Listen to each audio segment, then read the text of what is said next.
recruit a new leader, but how do you really onboard a new leader? And so, Yes.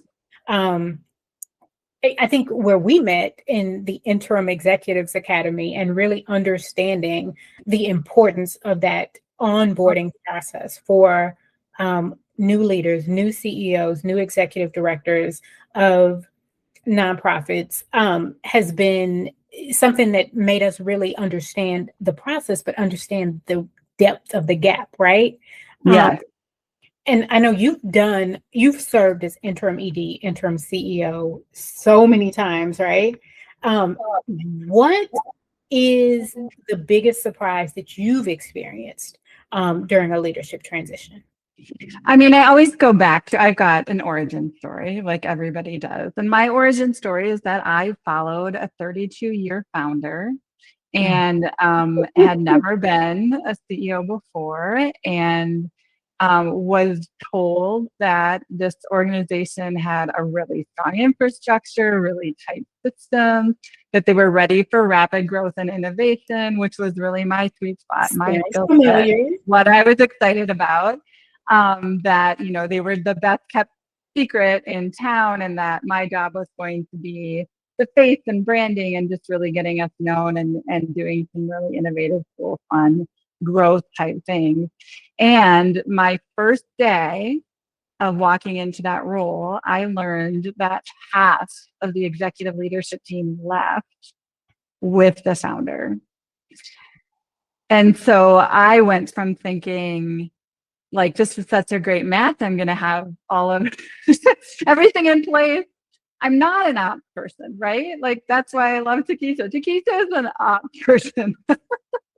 I'm not. And so from the get-go, I felt like a fish out of water. I felt like resentment that I had been told one thing, but I also felt so much pressure because I wanted this job. I wanted a CEO role. It was that stage in my career that I was ready for. And so to be in that position where I had that realization that the skills I was bringing to the role that I was hired for were not actually the ones that they needed was really, really hard. And I remember two thoughts where one was, oh my God, I didn't sign up for this. But then the second one was, I can't fail. It's a high profile organization. It's been a high profile transition.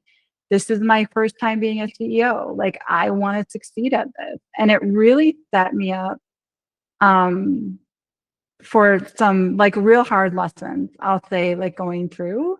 So I'd say that's the biggest, the biggest one that comes to mind. And it was my own experience. And it really is the origin story of why I'm interested in this now. Yeah. How about you?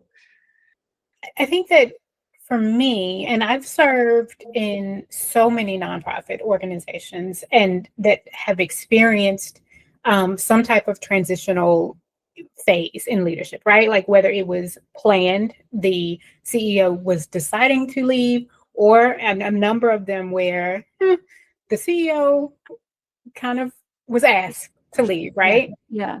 Which is very common.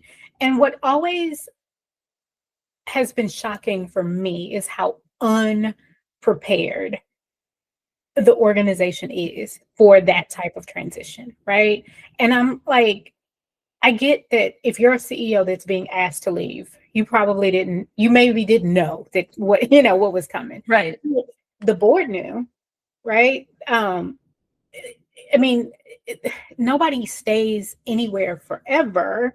So, and how unprepared the board, the staff, the organization as a whole is for that type of change, and how so much of that type of leadership change is focused on, well, we got to fill the seat, we got to recruit a new leader, right? But what are you doing to make sure that your organization is ready for a new leader? How are you assessing that? What are you doing to make sure, like you talked about, like, okay, you've hired a new leader, great, but I mean, is that person really prepared? Do they understand what they're walking into?